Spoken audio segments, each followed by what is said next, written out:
So today I'm going to walk you through the transmit menu. On the first page, you can select your transmitting power. You can choose between 25, 50, and 100 milliwatts. On the next page, you can change your transmitting modulation. There's XR, Mono, ZHD48, and ZHD96. Mono is an older modulation type. When using it, you can use newer transmitters with older legacy receivers. XR is the most versatile modulation type and will have better range in most cases. ZHD96 will use less bandwidth, so you can have more wireless channels in a condensed space. It also performs well when dealing with reflective surfaces.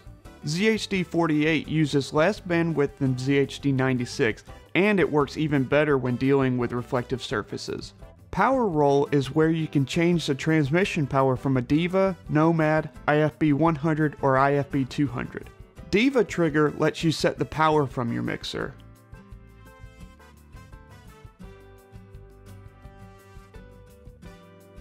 Always low sets your transmitter to 50 milliwatts. Dynamic sets it to 50 milliwatts, but when you hit record on your Nomad, it automatically jumps up to 100 milliwatts. And always high sets it to 100 milliwatts. Record trigger works the same way as the dynamic mode on the Diva trigger. It sets it to 50 milliwatts, but when you hit record, it jumps up to 100 milliwatts. And when you have it set to off, it will ignore the power commands over Zaxnet. TX disable is where you can turn off the transmitter but keep the internal recorder on. This is helpful for when you're filming on a plane or if you want to extend your battery life tremendously.